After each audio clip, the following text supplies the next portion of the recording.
Do you know what really grinds my gears?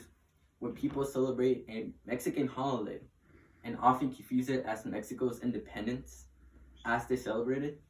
Well, that holiday I'm speaking of is Cinco de Mayo. You probably heard Cinco de Mayo at some point in your life, either high school, middle school, and sometimes often elementary.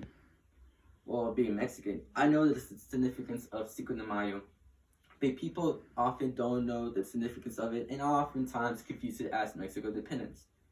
Well, today I'm going to discuss about Cinco de Mayo's history, Cinco de Mayo in Mexico, Cinco de Mayo, and Cinco de Mayo here in the United States.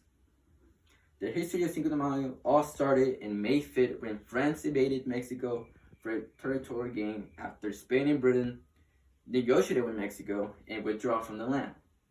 According to History.com, in the late 1861, France sent 6,000 troops to the city of Puebla, where Mexico's President Juarez sent 2,000 troops to defend Puebla, which was led by General Ignacio Zaragoza, a Texas-born, where he led Mexico to victory and only losing 100 troops compared to the 400 troops that France lost. Being a symbolic win for Mexico, Cinco de Mayo is actually just an ordinary day for Mexicans. According to History.com, Cinco de Mayo is primarily celebrated in Puebla and some parts of Mexico, but for others, Cinco de Mayo is just an ordinary day. But for those who celebrated, they celebrated by having parades, recreations of the war, traditional food, and having other festive events. But the majority of Mexico don't really care to celebrate Cinco de Mayo. Like Mexico, Cinco de Mayo is also celebrating here in the United States. According to USA Today, Cinco de Mayo means enjoying Mexican food and a few margaritas for Americans and Mexican Americans. Cinco de Mayo is often celebrated in hairy areas of Mexican American, like San Antonio or Houston.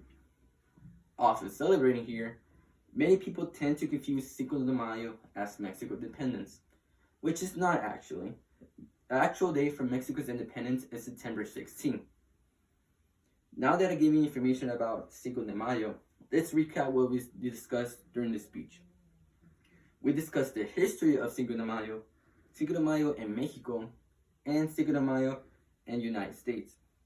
So while y'all out there enjoying some traditional Mexican food, doing festive events, and enjoying occasionally a few margaritas on Cinco de Mayo, you now know the significance of Cinco de Mayo.